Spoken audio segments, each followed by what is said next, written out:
السلام عليكم ورحمة الله وبركاته. ازيك يا صديقي؟ اتمنى تكون بخير يا رب. اتمنى الفيديو اللي فات يكون عجبكم. النهارده هنشرح شوية تريكات كده في الافتر افكت بسيطة وسريعة في الانجاز كده. اول تريكاية عندنا يا صديقي، خلينا الاول نعمل نيو كومبوزيشن بنفس الاعدادات بتاعت كل مرة.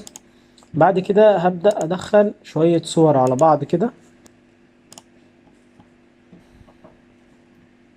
تمام يا صديقي، انا بدأت انزل صور زي دي. هي دي فيديو جي اي اف ولكن مترندر بصيغة الصور اللي هو فريم باي فريم. فانا معايا صور زي دي مثلا، هبدأ انزلها كده. فطبعا الصور انا عايز ارتبها ورا بعضها بوقت زمني معين، بحيث ان انا اخليهم كأنهم فيديو. فانا هبدأ دلوقتي. اول حاجة هحدد انا عايز الصورة الواحدة، الفريم الواحد يبقى معروض في كام فريم، لان طبعا هو مش هينفع يبقى معروض في فريم واحد لانه مش هيبقى واقعي اكتر. فاحنا عايزينه مثلا هنخليه في مثلا في 3 فريم مثلا، كل صورة منهم هتاخد 3 فريمات بالظبط كده. بعد كده بقى عايزين نرتبهم مع بعض. طبعا هما مترتبين هنا 0 1 2 3. هبدأ احددهم كلهم بالشكل ده. بعد كده هنيجي عند الانيميشن، بعد كده نعمل كي فريم اسيست. تمام، بعد كده نعمل سيكونس لاير، وبعد كده هضغط اوكي. فبالتالي هو رتبهم لك بالشكل اللي قدامك ده اهو. تعال نشغل كده بالظبط. هما بقوا معانا بالشكل اللي قدامك ده زي انهم فيديو بالظبط. طبعا هو في الكومبوزيشن بتاعنا الوقت بتاعه قليل، فهبدأ ازود الوقت بتاعنا من الكومبوزيشن من هنا. تمام، هو معانا لحد هنا. تمام، فهعمل ان، بعد كده هضغط. اشتغل معانا زي الفيديو بالظبط. ممتاز جدا جدا جدا يا صديقي. طبعا انت لو عايز تعكس المشهد يخليه يبقى جاي من بره وداخل على جوه، هتبدأ ان انت تحط دول في كومبوزيشن بالشكل ده.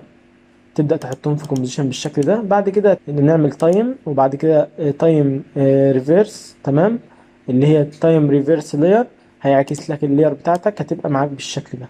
تمام، وهكذا يا صديقي. موضوع بسيط جدا وسهل جدا. بس كده يا صديقي، دي كانت التركايه الاولى. التركايه رقم 2، خلينا نمسح الصور دي الاول. مثلا خلينا نفتح اجيب لك مثلا تمبلت معينه. نجيب مثلا التمبلت دي.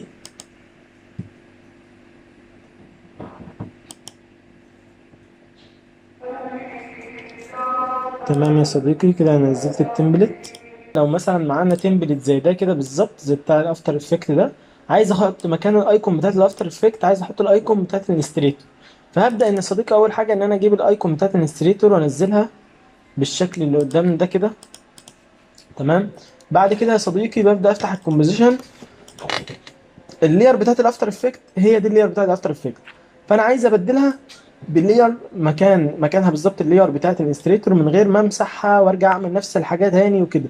فبكل بساطه يا صديقي هبدا احدد اللير اللي انا عايز اغيرها، وابدا ان انا اضغط الت، بعد كده اضغط على اللير اللي فوق واسحبها عليها بالشكل ده. فبالتالي اتغيرت اهي. برضو هروح على الكومبوزيشن التاني، وهاجي على الصورة اللي تحت، وهبدأ ان انا احدد برضو الصورة اللي تحت، واضغط الت، وبعد كده اسحب الصورة التانية عليها. فبالتالي الشكل معانا بقى زي ما انت شايف كده صديقي، ما فيش اي تغيير فيه، وبنفس السيتنج وبنفس كل حاجة. دي كانت التريكات بتاعتنا النهارده يا صديقي. شكرا جدا ليك، اتمنى الفيديو يكون عجبك. طبعا ما تنساش تعمل لايك وشير وتشترك في القناه عشان تشوف كل جديد، عشان نوصل 2000 متابع بقى يا صديقي، وعشان المحتوى اللي جاي هيبقى قوي جدا. ما تنساش تفعل زر الجرس عشان تشوف كل الفيديوهات اللي بتنزل واحده واحده. شكرا جدا ليك يا صديقي، السلام عليكم ورحمه الله وبركاته.